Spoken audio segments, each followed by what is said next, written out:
This weekend, unplug. Getting closer to nature can get you closer to your family. To find the forest nearest you, go to discovertheforest.org. Brought to you by the U.S. Forest Service and the Ad Council. You're listening to Living Full Out with Nancy Solari. As a successful motivational speaker and trusted life coach, Nancy knows how you can live the life you want regardless of the challenges you face. Although she's legally blind, Nancy's mission is to inspire others to overcome obstacles and live life full out.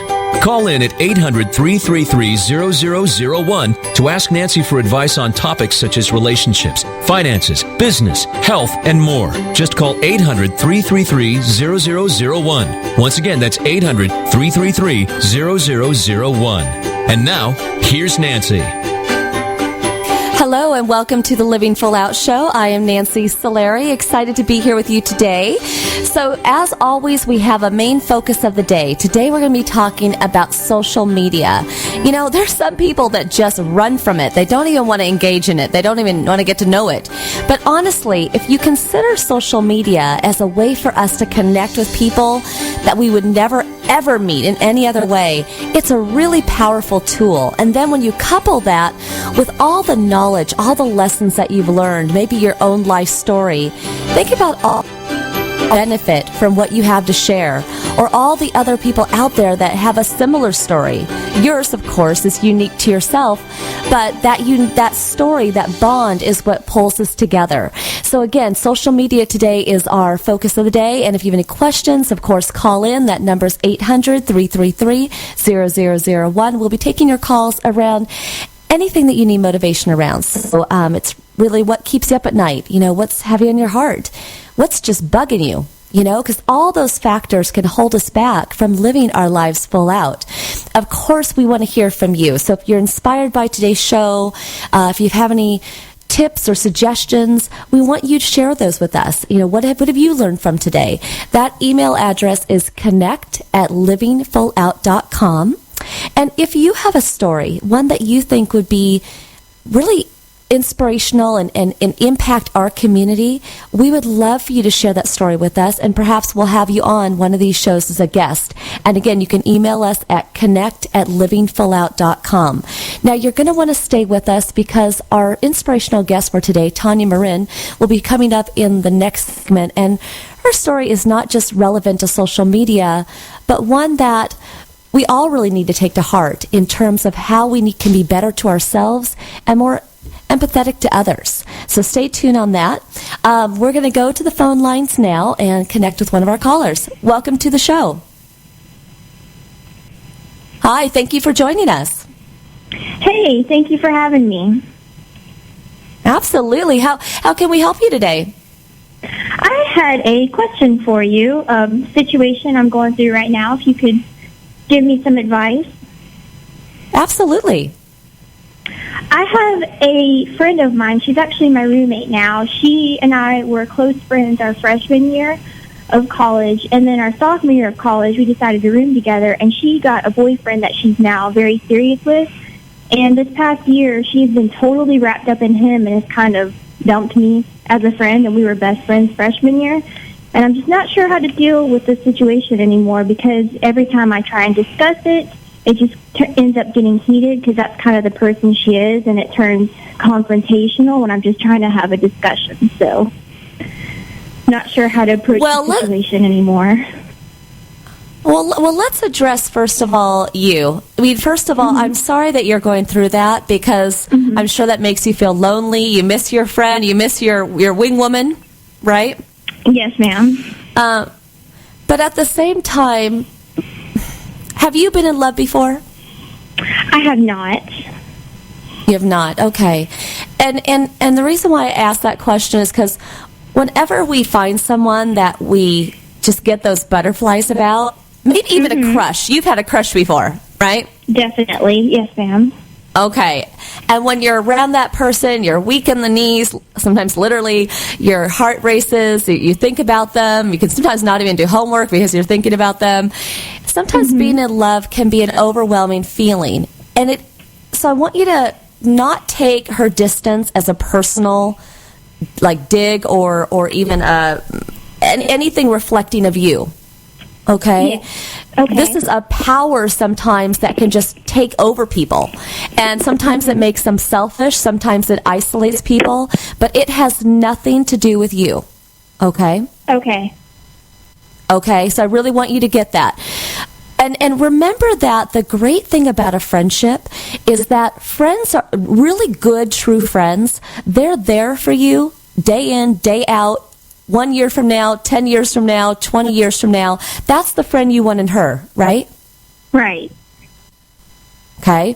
So although right now is kind of an uncomfortable patch, and it seems way unfair, what I would do is to be a good friend, I would kind of let her have this time. Now, if this ever flows into where she's putting you down, or talking negatively about you, or behind your back, or anything like that, that's a destructive friendship.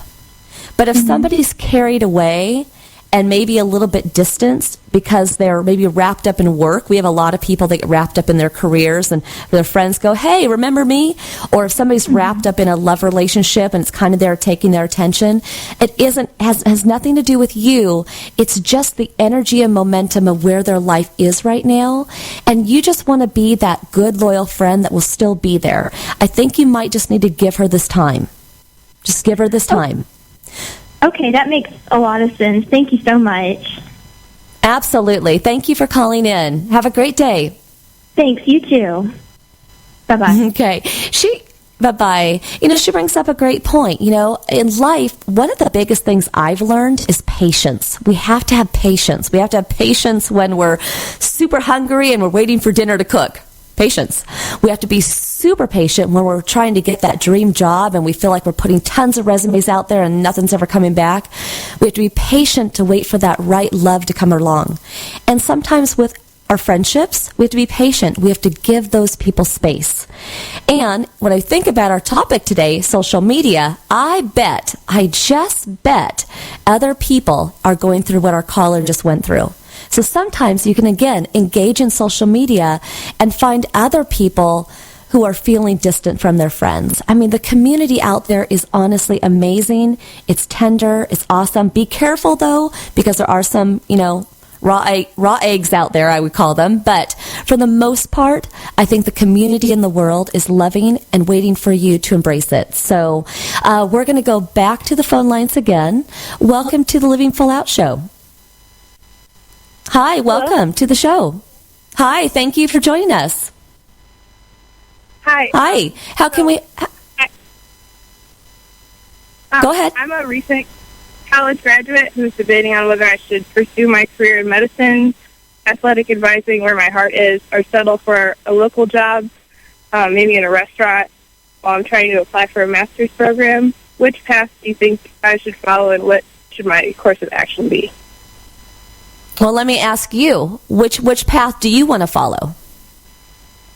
I don't know. I'm kind of debating both. I would need to definitely do a post-bac if I decided to go into medicine, which would be expensive and would be a really hard program to get into because my CUME GPA was not as competitive as I would like it to be. But I was an athlete in college, so I really love athletics. And I really thought that the advising was important, and I could see myself doing that. Well, I guess one of the things I want to ask you, first of all, anybody who does any serving job, if in a restaurant or any retail jobs or any jobs at all, those are important jobs because they make the wheels turn of any company, any corporation. So even if you do go that route, that is great work, okay? But if you decide to go back to school, that's another route too. What you really want to pinpoint is, where does your passion lie? You're at such a young age on the scale of life that you do have choices. But when you think about making your mark in life, making a difference, you want to think about, what does that look like? And it doesn't mean that it's about the awards. It doesn't even mean it's about the money that you're going to make. It's just, how do you want to be known in this world? Do you want to be known as someone who's a giver? And maybe the career choice you go into is a giving career? Do you want to be someone who discovers something? So maybe you're innovative in that way. it's just important to kind of take this time now to say, gosh, if I have X amount of years in my life, where do I want to put my focus? Some people put their focus into raising a family early on, and the career comes second to that. So there is no right answer, and there's no wrong answer. So that's the good news, okay? And again, even if you go one direction, and then 2 years, 5 years, even 10 years from now, you have time to self-correct. You have time to evolve and change direction. But so just take into consideration just today, if I asked you right now and answer me in 30 seconds, where does your biggest passion lie? What would you say? Probably, helping others seems like a very cliche thing to say, but I really like when I can help someone achieve something. Okay. So coaching them through something. Okay. And that's purposeful, right? That's a great job. So when you look at your potential options that you just told me at the beginning of our call, which of those options most resonates with that goal? Probably advising. Okay. And it's interesting, when you said that, you were more perky, you were more energetic. I could almost see you smiling through the airways. That's where you need to be. Sometimes we allow ourselves to have too many choices, but the answer is within you. You know the answer. You just got to make one decision, run with it, know that you have time in this life to self-correct if you decide, wrong choice, self-correct, but just make a decision and run with it. Keep smiling and you'll be fine. Okay. Thank you. All right. Okay, thank you for calling in. So, thank you. Thank you. So we'll be coming right back after this break with Tanya Marin, our inspirational guest. So you definitely want to stay tuned for that. And then later on in the show, we'll be taking more of your calls. So we'll be right back after this break.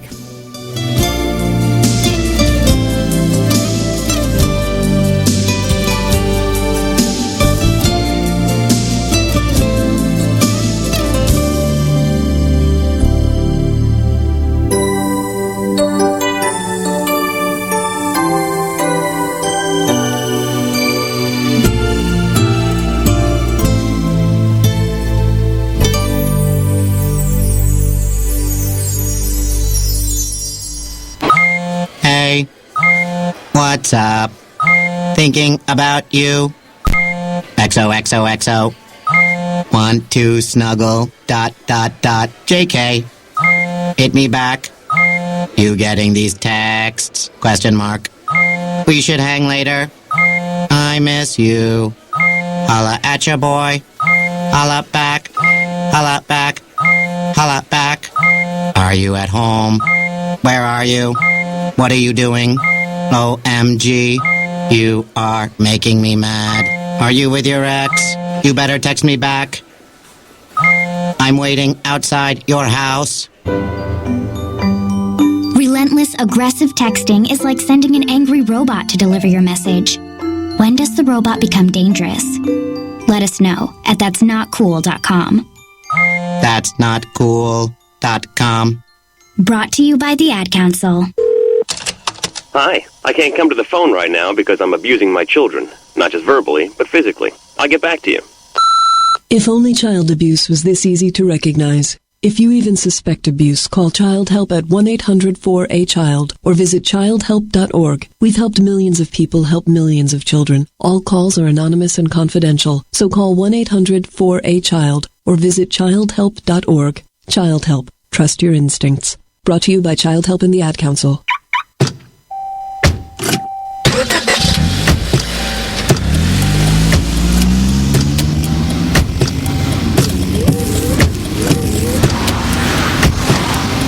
Driving has a rhythm all its own. Don't wreck it with a text. Before you get behind the wheel, silence your phone. Or better yet, designate a texter. For more text-free driving tips, visit stoptextstoprex.org. Brought to you by the Ad Council and the National Highway Traffic Safety Administration. In the world of fairy tales, Sleeping Beauty had 3 good fairies to protect her. But in our world, protecting the beauty of the forest is the responsibility of everyone. Listen well, all of you. 9 out of 10 wildfires are caused by humans and can be prevented. We'll all pitch in. If humans can do it, so can we. Only you can prevent wildfires. Log on to SmokeyBear.com to find out what you can do. Brought to you by the U.S. Forest Service, your state forester, and the Ad Council.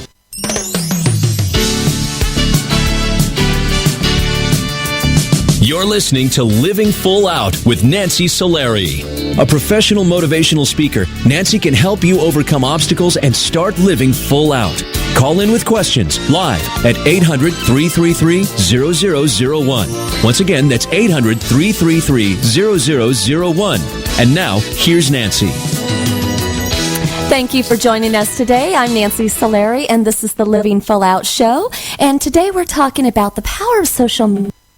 We can get powerful way with people that we resources and stories. And inspirational is such a perfect example of that.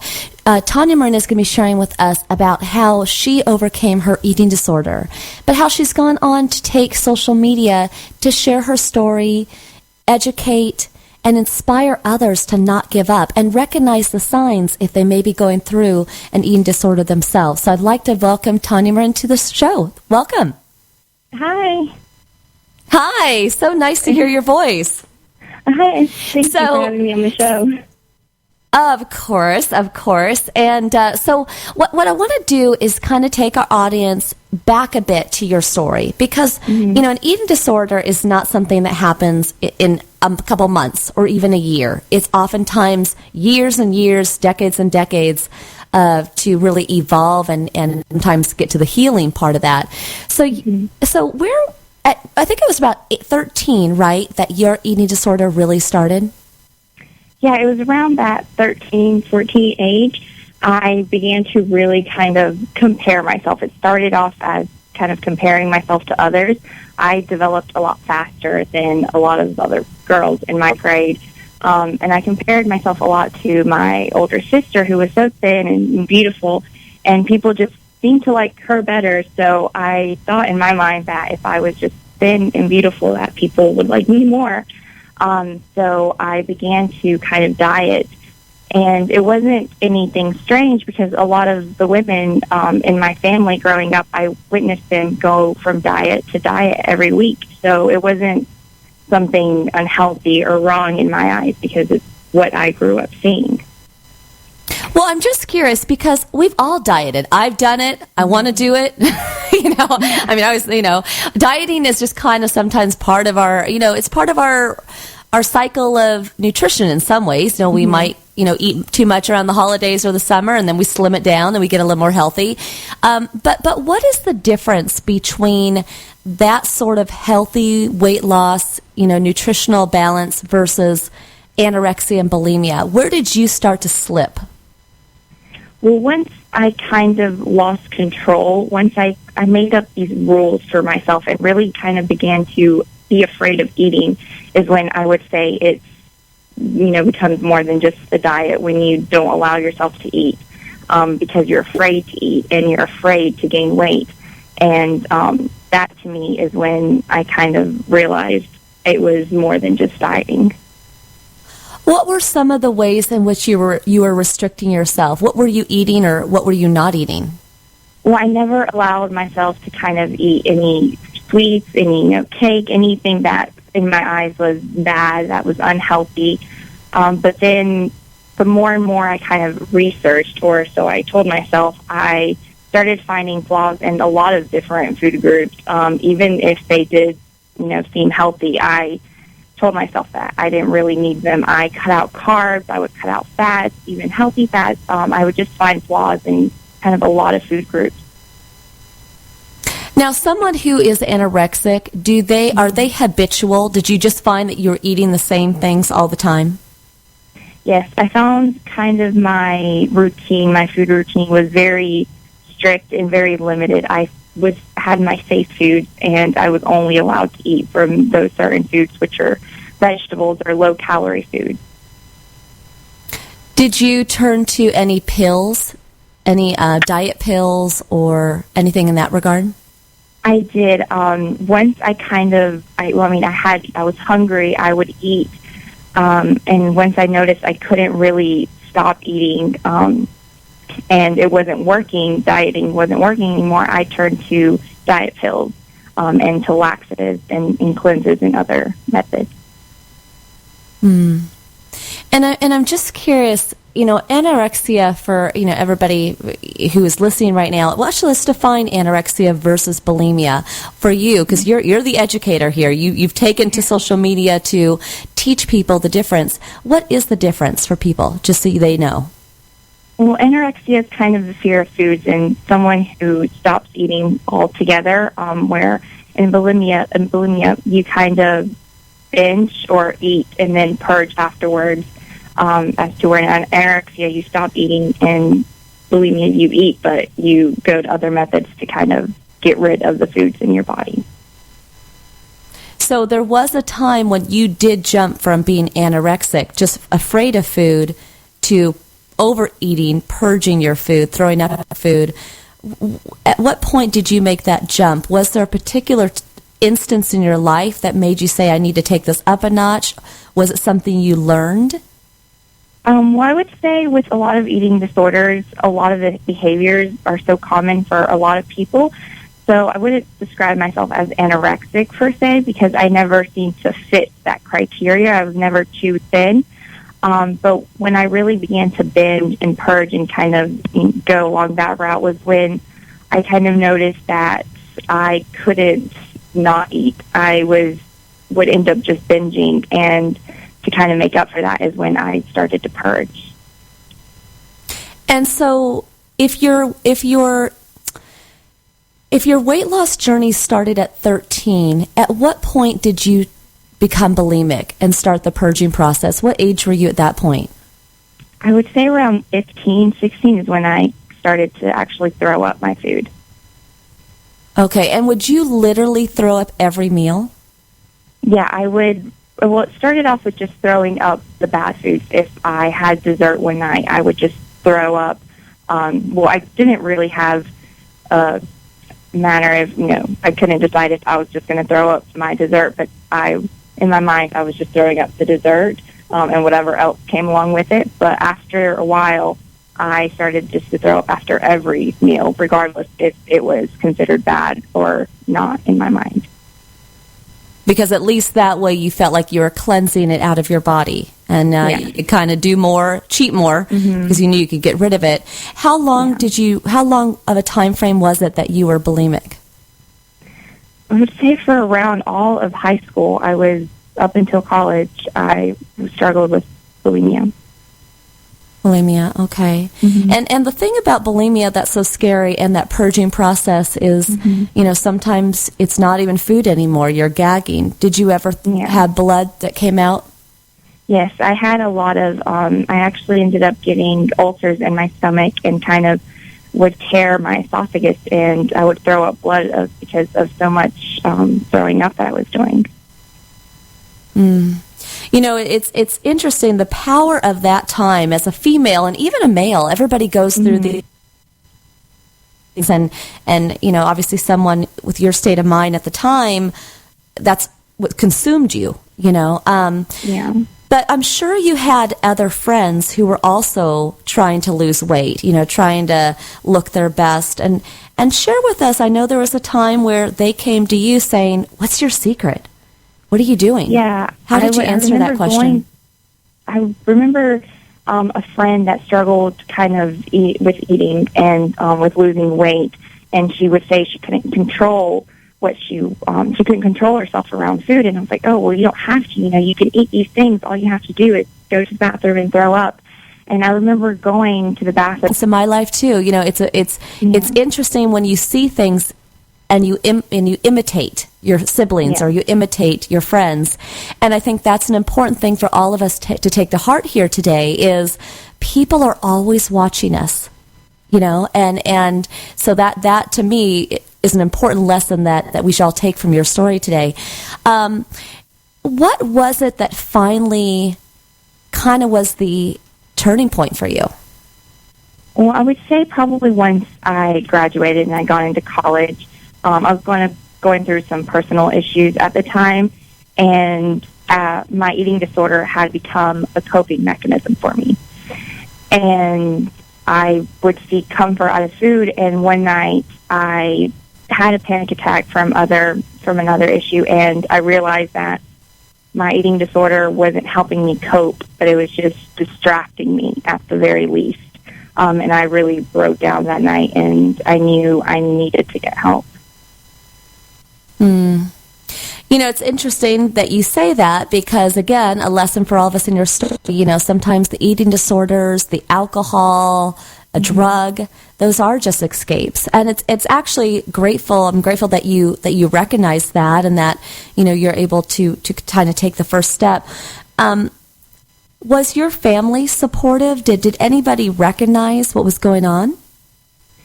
Well, I would say maybe just my mom. Like I said, I never got to a weight where it was alarming 21, so no one thought that I had an eating disorder.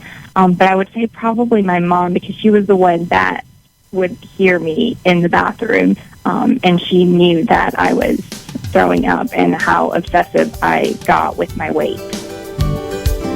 Well, that is actually, interesting. We're going to go to a commercial break, but I want to come back to that, Tanya, afterwards, because again, it's interesting that she knew that you were throwing up, and so we're going to come back to that. Everybody, we're with Tanya Marin sharing her story today with us, and we'll be right back after this break.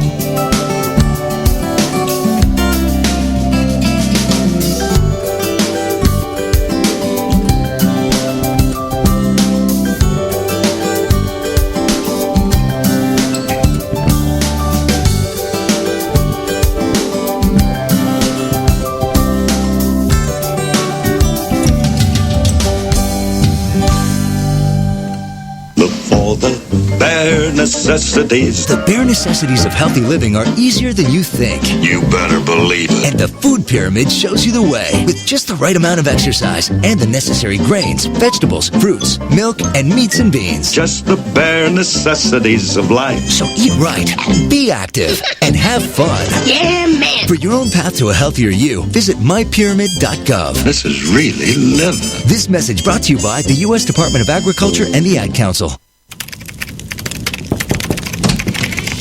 Hey, Jack, you got a sec? Yeah, sure, come on in. Yeah, I was wondering if you... Jack, your hair's on fire. Yeah, I know. I just need to finish this sales report, and then I'll probably, maybe lie down for a bit. But I'm sure it'll go away. But the flames are getting bigger. Shouldn't I... Your hair, there's so much fire. No, I'll be fine. What can I help you with? Oh, dear.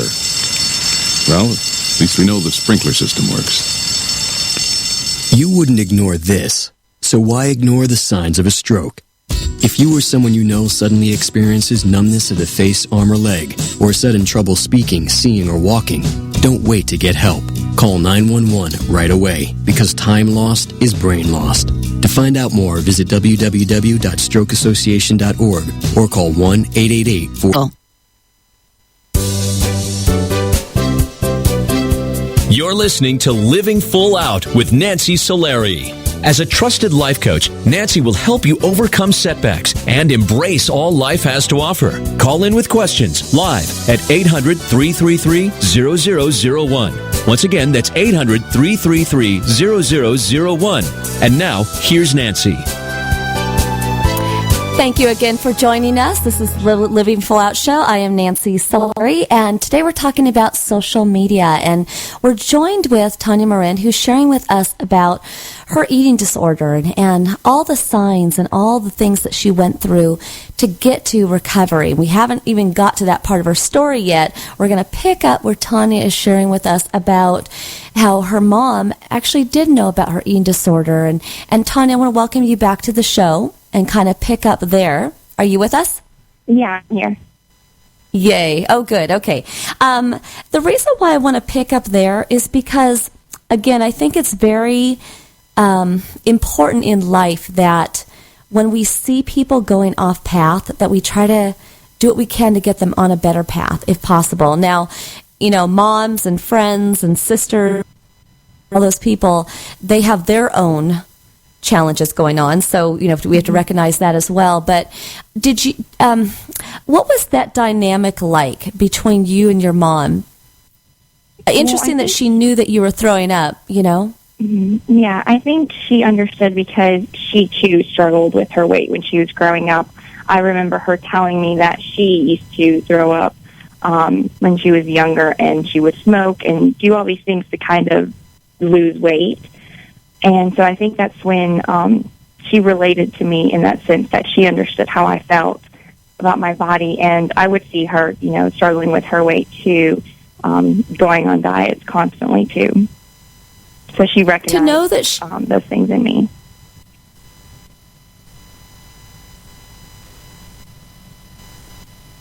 An approval to keep going? Or did that confuse you as to why she wasn't stopping you? Well, I think she didn't know how to. No one ever really kind of helped her. No one was there to help her or tell her that, what she was doing was wrong.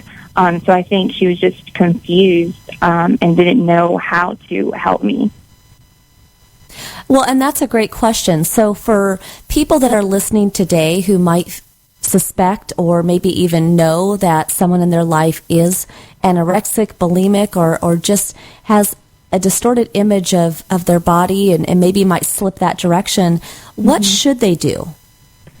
I think education is key. We have so many sources available to us to learn about this disorder. So I would say definitely educating yourself on how to help them, because sometimes even if we think we're helping them by, approaching them and speaking to them, a lot of people aren't aware that they have an eating disorder, so they can become very defensive and kind of just ignore help altogether.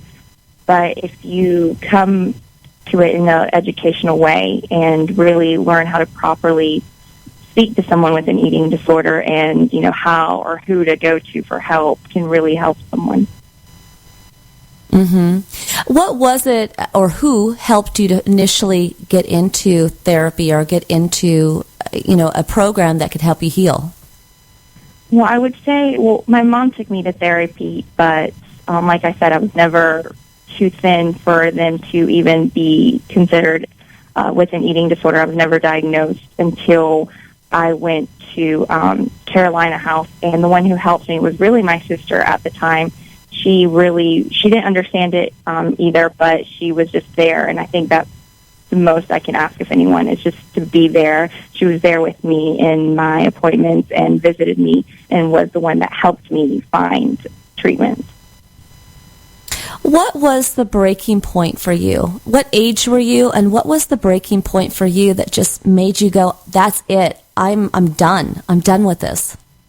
Well, I was 20, I believe, and I remember kind of just one night realizing I was no longer in control. I was over the toilet, and it was middle of the night. I was throwing up, and I was just feeling miserable, and it had been like this for about a year now, and I realized I was not living anymore. I was just merely existing, and I didn't want to be like that anymore. I hated that I had to do this, because in my mind I had to. I wanted to stop. I wanted to stop so bad, but I just couldn't.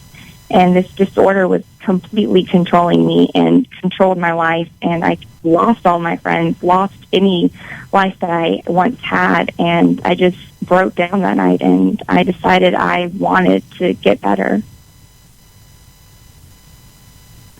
When I hear you say those words, I feel you. I can even hear that pain of that night in you just sharing that story, And we've all had those moments where we cry and we're lost, and it's like, what do we do? So that at that point, did you turn to your sister and really confess to her what was going on? Yeah, I went to her and I just cried one night. I was just like, look, I need help. I want to get better. But I just don't know how. I want to get better. I'm willing to try, but I really need help. And what was it about going to that center what was it that changed all the negative ways that you were looking at your body, all the bad habits or all the rules you had given yourself. What was the biggest thing that you learned? What was the biggest change? For me, it was definitely the other people there. I think in knowing that I wasn't alone for the longest time. I mean, I knew people had eating disorders, but no one, well, at least for me, no one that I knew would talk about the rules and the way that they felt about their bodies. And so once I got into the program and I met these amazing people who were so brave to share their story and share their struggles, and I knew I wasn't alone, and that for me was a very big kind of, hopeful moment. Yeah, I can only imagine that Scott, someone is literally saying the words that you feel. When you're in group therapy and someone's like saying the words that you feel, that's got to be an interesting moment, because wow, for the first time somebody gets you. Yeah, it sounds so terrible to say, but I was just so happy that someone was going through the same thing that I was going through and understood what I was going through, because I felt for the longest time no one understood what I was going through. Yeah, that's amazing. So share with me, that was when you were 20, when you went into into that center and got the help, but you're 22 today, so this has only been 2 years since you really had this breakthrough. How have things been for you in the past 2 years? Well, it's definitely hard. It's been a long and a hard journey, but it gets easier every day. I know it sounds so cliche to say just take it one day at a time. That's what I've been doing for about 2 years now, and some days I struggle. I have relapsed on occasion, but I just pick myself back up and remind myself that there is something better and that there is hope for me, and I can get better. That's great, and honestly, we're so proud of the work that you've done. What are some of the triggers, though, that still you have to be careful of today? Well, I think for me, it's about who I surround myself with and what I expose myself with. I'm very particular of who I hang out with, especially when it comes to eating around other people. There are a lot of times where people don't notice.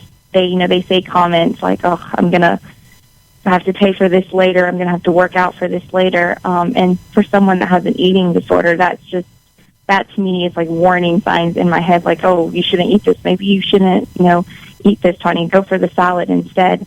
So I'm very protective of my recovery and what I expose myself to. Yeah. That makes perfect sense. Today we're talking about social media and how we can positively utilize that, and you do that so perfectly with sharing your message and educating people. But again, you've only been in this recovery for 2 years.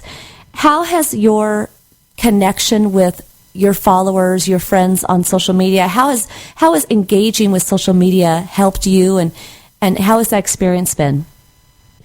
For me, it's been about being able to relate to other people. I think once I left treatment, I was kind of missing that connection that I had with those other people there. And so I went on to YouTube and to Instagram and Twitter to kind of share my story, but to also be able to relate to other people and kind of motivate, all of us at the same time. They motivate me just as much as I might motivate them.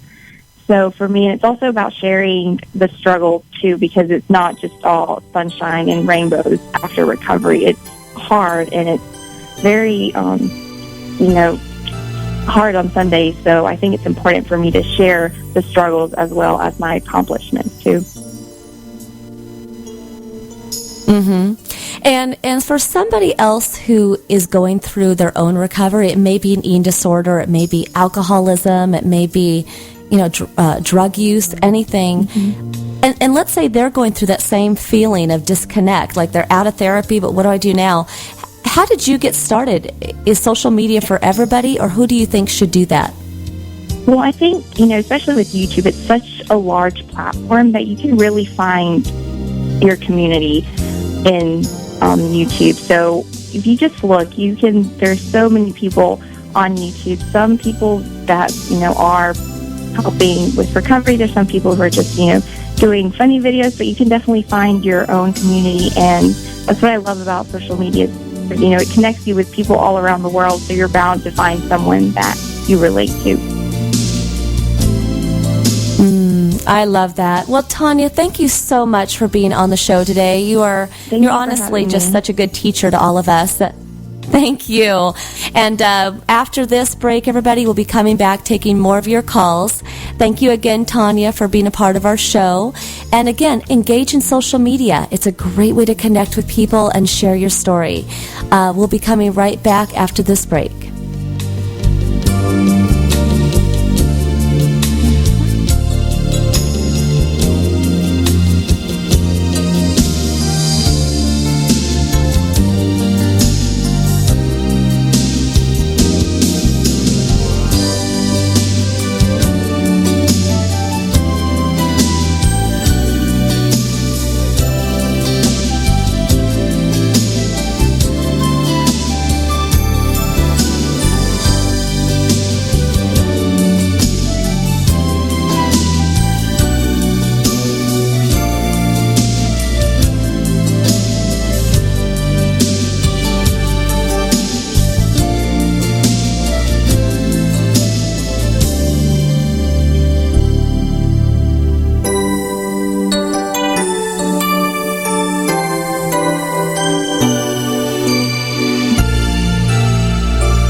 Hey, Dad. Yeah. You remember that ball game we went to a couple years ago? Sure. And how you didn't have enough cash for 2 hot dogs, so you walked with me on your shoulders until we found an ATM? And then when we got back to our seats, we never saw the hot dog guy again. Well, I don't remember all that. Yeah, that was an awesome game. You never know which moments will be the ones they'll remember forever, so take time to be a dad today. Learn more at 1-877-4DAD-411 or visit fatherhood.gov. Brought to you by the U.S. Department of Health and Human Services and the Ad Council. Medical mistakes claim tens of thousands of lives every year. The healthcare community is working on it, but you can help. When you communicate with your doctor, when you ask more questions, you reduce your risk of suffering a medical mistake. Doctors can't answer if you don't ask. Help reduce your risk. Questions are the answer. Learn the 10 questions you must ask. Visit www.ahrq.gov. This message brought to you by the U.S. Department of Health and Human Services, the Agency for Healthcare Research and Quality, and the Ad Council. I'm getting a catcher's mitt. I'm getting ice skates. I'm getting a devastating flood. Adults are generous. We're even giving kids global warming, but we can still reduce greenhouse gas pollution. Go to fightglobalwarming.com. Brought to you by Environmental Defense, the Robertson Foundation, and the Ad Council. There are many sounds in your daily life. Ones that make you smile. Ones that help you relax. And there are some sounds that can help save lives. Wireless emergency alerts, now on many mobile devices, use a unique sound and vibration to bring you critical information about emergencies in your area. With updates from local sources you know and trust, you can be in the know wherever you are. Learn more at ready.gov/alerts. Brought to you by FEMA and the Ad Council. The odds of this Alaskan-born pitcher being selected to the Major League Baseball All-Star Game 6 times? 1 in 48 million. The odds of this fast-balling philanthropist winning the World Series 3 times? 1 in 3 million. The odds of this man having a child diagnosed with autism? 1 in 110. Hi, I'm Kurt Schilling. Learn the signs of autism at autismspeaks.org. Brought to you by Autism Speaks and the Ad Council. Major League Baseball trademarks used with permission.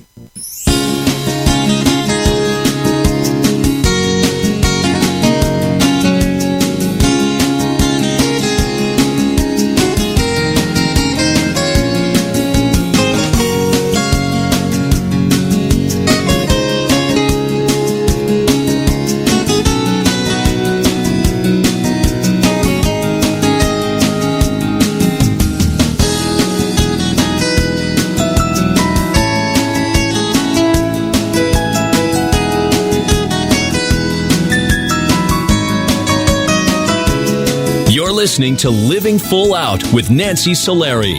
As a certified life coach, Nancy can help you to overcome challenges and start living full out. Call in with questions live at 800-333-0001. Once again, that's 800-333-0001. And now, here's Nancy.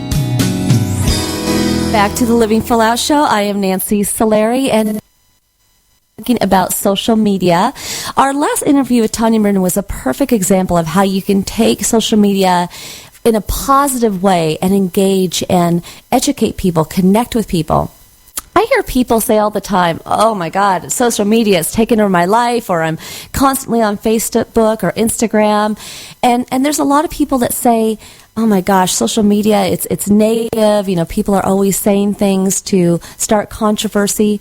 But again, remember that in life, social media is just like any other form of communication, right? If you go to a party, you're going to have people that are complaining. You're going to have people that are having a good time. It's the same thing. So you just have to engage with those in a community that resonate with who you are. You know, Tanya was even view before that she finds a community of people like her, people that are recovering from an eating disorder, people that are kind of going through the early stages of that and needing help. Whatever it is that is important in your life, you know, if there's a certain cause that fires you up, or if you're purposefully looking to support a cause, or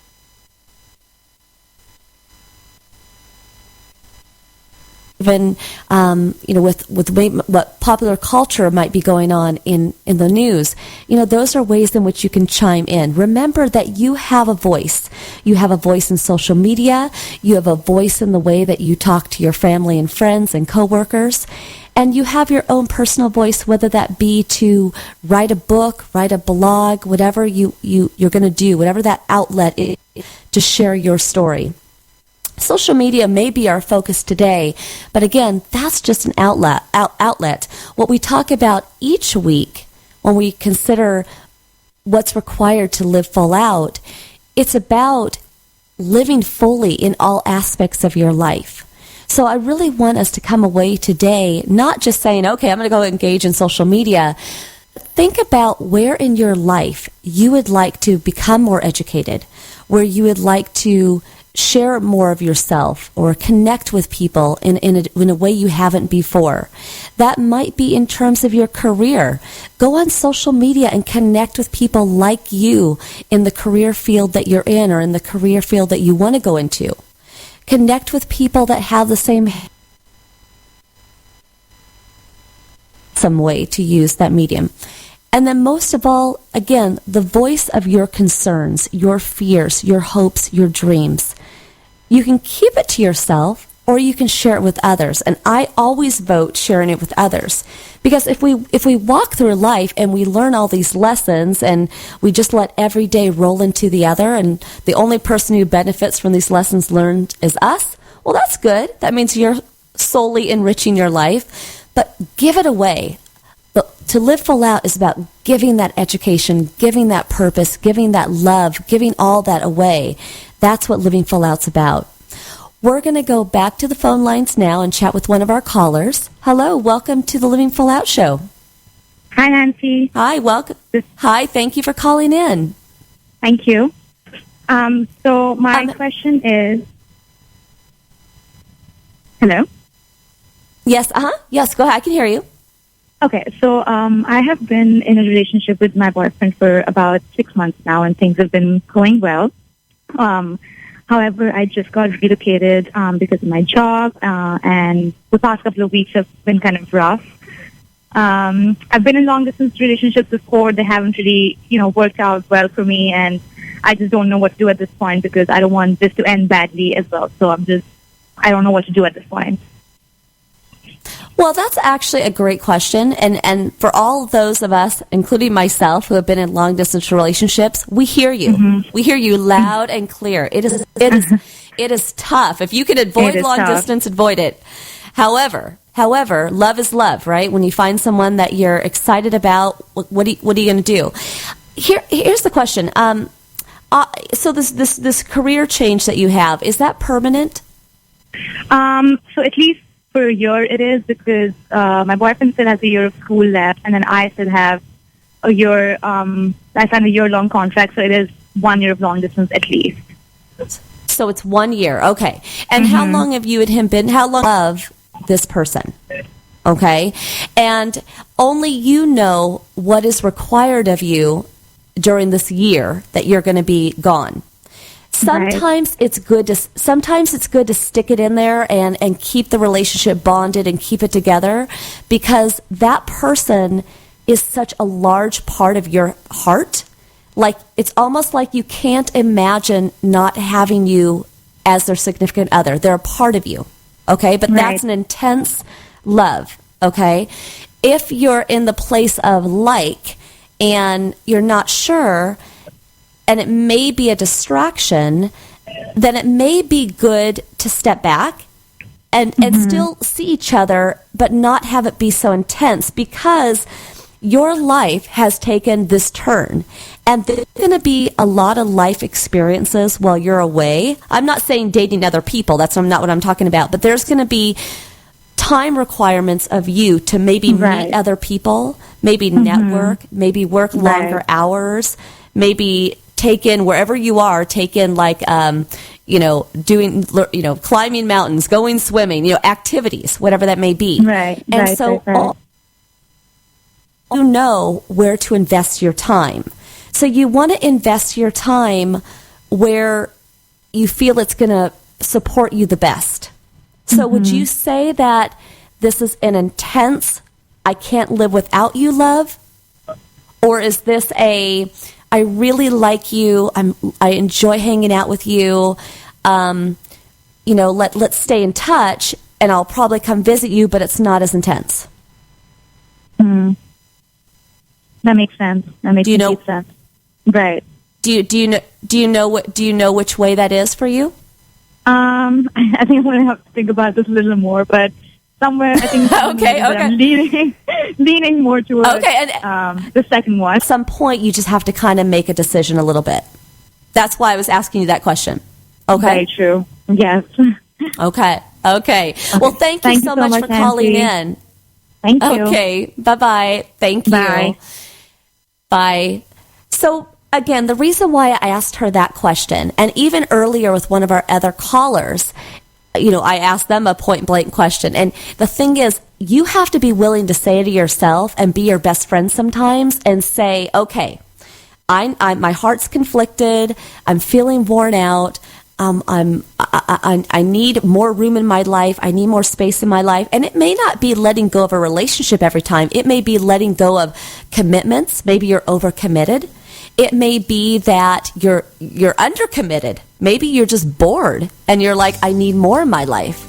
So whatever that is, the tough thing about life, but at the same time where you're going to get the most freedom, is when you do make a decision. Sometimes you just got to sit yourself down, weigh those pros and cons, and whichever one excites you the most, whichever one has the greater pull, that's the direction you go. If you lead with your heart in life, you will never go wrong. Sometimes our heart may take us in a place that's full of lust and dreamland and whatever, but still, it's not a wrong decision. You got to follow your heart. You got to make sure that every day you're living life full out. You just have one life. Live it. Don't live it for other people. Don't live in indecision. Don't be scared to make a decision. Just go for it. And again, that's part of social media. If you don't know which way to go and you're trying to, check in with other people and see what their thoughts are, perfect. Connect with the community on social media, Facebook, YouTube, Twitter, Instagram, Google+, on and on and on. There's so many of them.